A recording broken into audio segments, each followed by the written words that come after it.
ഇന്ന് നിങ്ങളെ പരിചയപ്പെടുത്തുന്ന ആലു പാലക്ക് റെസിപ്പിയാണ്. അതിനുവേണ്ടി ഞാൻ 2 ആലു എടുത്തിട്ടുണ്ട്, ഒരു പിടി പാലക്ക് എടുത്തിട്ടുണ്ട്, ഒരു 10 വെളുത്തുള്ളി അല്ലി എടുത്തിട്ടുണ്ട്, ഒരു വലിയ സവാളയുള്ളി എടുത്തിട്ടുണ്ട്, ഒരു 3 പച്ചമുളക് എടുത്തിട്ടുണ്ട്.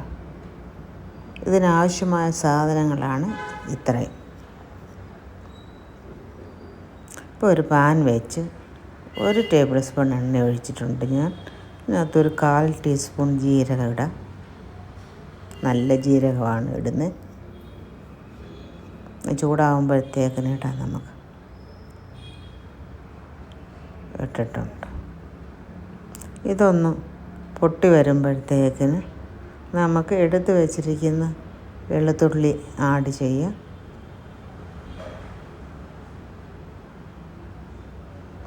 വെളുത്തുള്ളി ആഡ് ചെയ്തിട്ടുണ്ട്. ഇനി നമുക്ക് പച്ചമുളക് അതും കൂടെ ആഡ് ചെയ്ത് ഒന്ന് വഴറ്റാം. നമുക്ക് ഇത് എളുപ്പമാണ്. ഇത് ചപ്പാത്തിയുടെ കൂടെയോ പൂരിയുടെ കൂടെയൊക്കെ ഉപയോഗിക്കാം. ചോറിന് അത്ര മാച്ചിങ്ങല്ല. ഇത് എളുപ്പം ഉണ്ടാക്കുന്നതാണ്, ഹെൽത്തിയായതാണ്. ഇപ്പോൾ അതൊന്ന് വഴണ്ട് വന്നിട്ടുണ്ട്. ഇനി നമുക്ക് ഉള്ളി അരിഞ്ഞ് വെച്ചിരിക്കുന്ന ഉള്ളിയും കൂടെ ആഡ് ചെയ്യാം. ഒരു സവാള ഉള്ളി എടുത്തിട്ടുള്ളൂ, ഒരു വലിയ സവാള ഉള്ളി എടുത്തിട്ടുണ്ട്. ഒരുപാട് വലുതല്ല, മീഡിയത്തിൽ നിന്ന് ഇച്ചിരൂടെ വലുത്.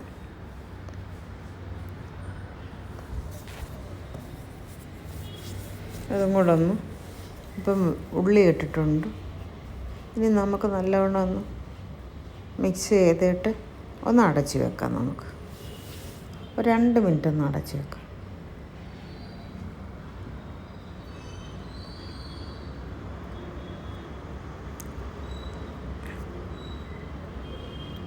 രണ്ട് മിനിറ്റ് കഴിഞ്ഞ് ഇപ്പം നമുക്ക് എടുത്തിട്ടുണ്ട്.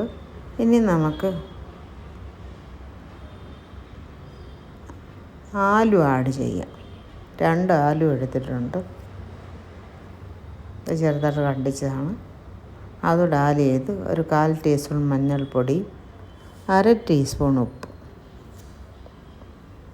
നമുക്കിതിലൊന്നും കൂടുതൽ മസാല ഉപയോഗിക്കുന്നില്ല. മുളക് പൊടി, മഞ്ഞൾപ്പൊടിയും ഉപ്പും മാത്രമേ ഇടുന്നുള്ളൂ. പിന്നെ അത് നമ്മൾ വെളുത്തുള്ളി, പച്ചമുളക്, അതുപോലെ ഇച്ചിരി ജീരകം ഇട്ടിട്ടുണ്ട്. കടുകൊന്നും ഉപയോഗിക്കുന്നില്ല.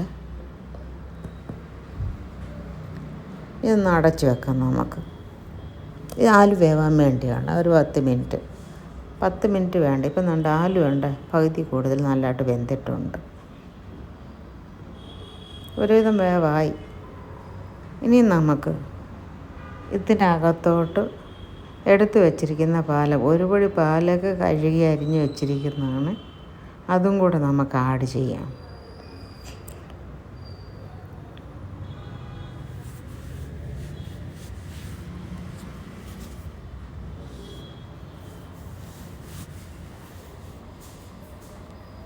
ഒരുപാട് ചെറുതാക്കേണ്ട ആവശ്യമില്ല. ഒന്ന് അടച്ച് വെച്ചിട്ടുണ്ട്. 2 മിനിറ്റ് അടച്ച് വെച്ചിട്ട് തുറക്കാം. നമുക്ക് ഇപ്പം ഇലയും ഈ പാലക്കും വെന്തിട്ടുണ്ട്. ഇനി നമുക്കിതൊന്ന് ഇളക്കി നല്ലവണ്ണം യോജിപ്പിക്കാം. ഈ വെള്ളം ഒന്ന് പറ്റുന്നിടം വരെ മതി. വെള്ളം പറ്റിക്കഴിഞ്ഞാൽ ഇത് റെഡിയായി. ഇനി നമ്മൾ ഇതിനകത്ത് വേറെ ഒന്നുമേ ചേർക്കാനില്ല. അഥവാ ഇനി ഉപ്പ് കുറവുണ്ടെങ്കിൽ അവനവൻ്റെ ടേസ്റ്റിനനുസരിച്ച് ഇച്ചിരി ഉപ്പ് കൂടെ ആഡ് ചെയ്യാം. ഇപ്പോൾ എല്ലാം ഞാൻ പരുവത്തിനെല്ലാം ഇട്ടിട്ടുണ്ട് ഉപ്പ്. വെള്ളം ഒന്ന് പറ്റിയ ഉടനെ കറി റെഡിയാകും.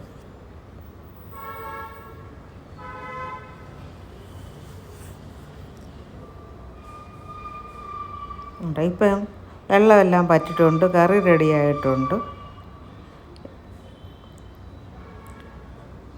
കണ്ടോ, ആലു പാലക്ക് റെഡി. ഇത് എല്ലാവരും ട്രൈ ചെയ്യുക. വേറെ റെസിപ്പിയായി വരുന്ന വരെ ഗുഡ് ബൈ.